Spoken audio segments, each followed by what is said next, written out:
खाना तो खत्म नहीं हुआ। मम्मी देखो, मैं 30% नहीं है और मैं गिफ्ट लेकर आ रही हूँ। मुझे सब पता है।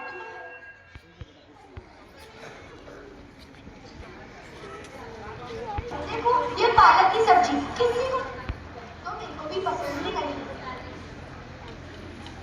पेट भर गया, अब और नहीं खा सकती। बस मम्मी, क्या खाना तो खत्म नहीं हुआ। मम्मी देखो, मेरे को ये सब्जी पसंद नहीं है और मैं ये फेंक कर आ रही हूँ। मुझे सब पता है, तुम्हें हेल्दी चीजें बिल्कुल पसंद ही नहीं है। अगर इसकी जगह पिज्जा होता तो यही खत्म हो जाता।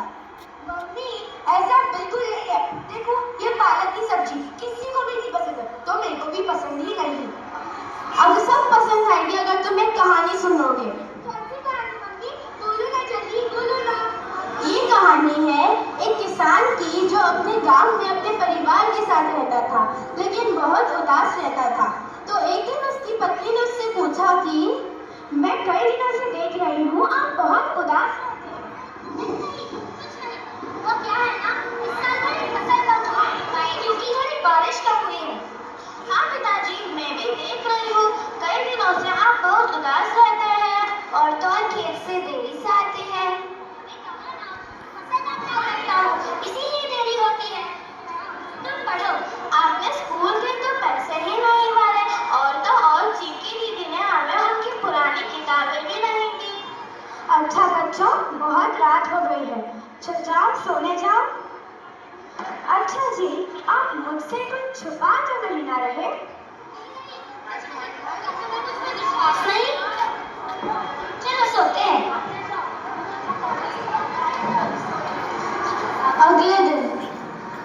अच्छा बच्चों, अब मैं खेत में जा रहा हूँ, शाम को मिलते हैं। पापा जल्दी वापस आ जाना, स्कूल की फीस भी भर देना। ठीक है, चलो शाम को मिलते हैं, शाम को मिलते हैं। मुझे ऐसा क्यों लग रहा है कि वो मुझसे कुछ छुपा रहे हैं। जरूर कुछ बात है। किसान जब भी खेत में जाता है तभी उससे एक जमींदार मिलने आता है। श्रीमान जी, कैसे हैं आप? मैं ठीक हूँ, आप कैसे हैं? मैं भी बढ़िया। और मेरे पैसे कब लौटाओगे? कौन से पैसे? अरे आपकी अकल क्या घास चरने गई है? वही पूरे 25,000 रुपए। 2 बरस का बोला था, 2 बरस कब के बीत चुके। मेरे पैसे कब दोगे? कौन से पैसे? कौन से 25,000? 25,000 इतनी बड़ी रकम, मैं कभी ऐसे पैसे लेता नहीं हूँ। अरे वही जो आपने अपने खेत के लिए लिए थे। अच्छा वो पैसे, वो तो मैं परसों तक दे दूंगा। परसों परसों कहते कहते 3 बरस हो गए। मेरे पैसे कब दोगे? मैं परसों तक तुम्हें पैसे जरूर लौटा दूंगा। परसों तक पैसे मिल जाने चाहिए, वरना तुम्हारे पूरे परिवार को सड़क पर रहना पड़ेगा। नहीं नहीं, मेरे परिवार को कुछ मत करना, मैं तुम्हें परसों तक पैसे दे दूंगा। परसों तक पैसे मिले तो ठीक, वरना परसों तक पैसे कई तरह से आने चाहिए, पर आएंगे कैसे? इतनी बड़ी रकम 25,000।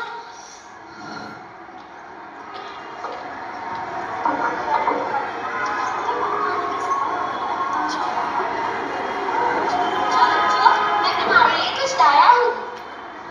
क्या पिताजी, जल्दी दिखाओ ना। मैंने तुम्हारे पैसों का इंतजाम कर लिया है और ये देखिए चिक्की दीदी से भी किताबें आ चुकी हैं। धन्यवाद पिताजी। अच्छा बच्चों, हमेशा एक बात ध्यान रखना, हमेशा सत्य के पथ पर चलना, बुरी बातें बुरे कारण कभी मत करना, अच्छे से पढ़ लिख कर अपनी माँ का नाम रोशन करना, समझे? चलो अब सोने जाओ। शुभ रात्रि। शुभ रात्रि। चलो अब हम भी सोने चलते हैं। रुकिए, आपने बच्चों से ऐसा क्यों कहा कि अपनी माँ का नाम रोशन करना? आपने ये क्यों नहीं कहा कि अपने पिता का नाम रोशन करना? अरे वो मैं गलती से कह चुका, तुम्हें मुझ में क्या विश्वास नहीं? चलो सोते हैं। चलो। और वो रात किसान की आखिरी रात होती है। मतलब क्या हुआ था उस रात को? मम्मी बोलो ना जल्दी। तो तुम देखो।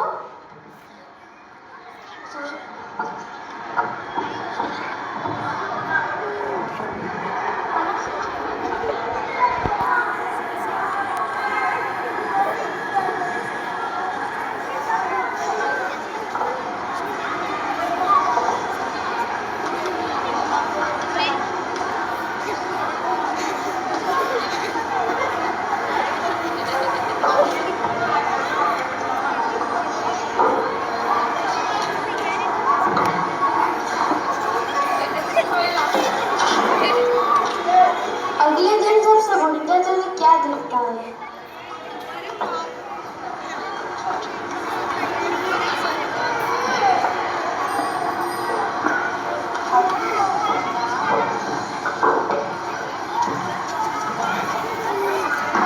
आज पिताजी जल्दी उठे क्यों नहीं? केक लाने का वक्त भी हो चुका है। हाँ, चलो देखते हैं।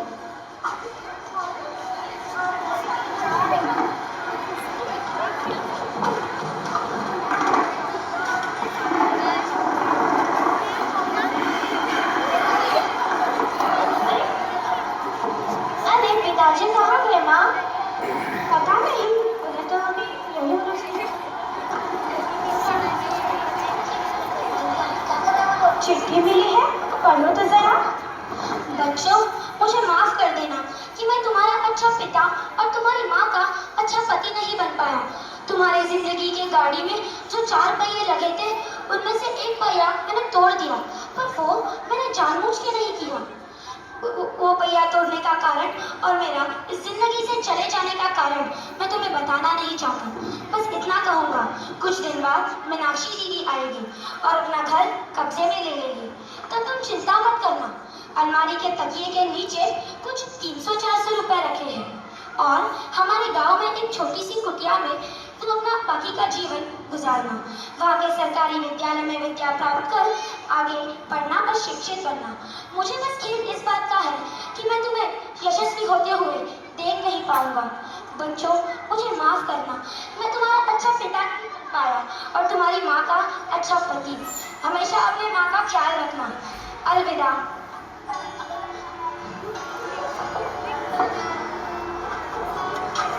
तो देखा तुमने, इस एक अन्न के कर्ण के लिए कई किसान अपनी जान भी दे देते हैं और तुम उसे फेंकने पर तुली हो। माँ, देखो माफ कर दो। मैं इसका हमेशा ध्यान रखूंगी कि मैं अपना अन्न का अपमान कभी नहीं करूंगी और मैं अपने सारे बेटों को इस बारे में बताऊंगी, तथा सिखाऊंगी। मुझे माफ कर दो। शाबाश। तो ये तो समझ गई, पर अब आपके समझने की बारी है। दोस्तों, आज से हमें अन्नों का कभी भी अपमान नहीं करना चाहिए और कोई लोगों को तो खाना भी नहीं मिलता है। हमें अन्न का मान रखकर और किसान की मेहनत का मान। और इसी के साथ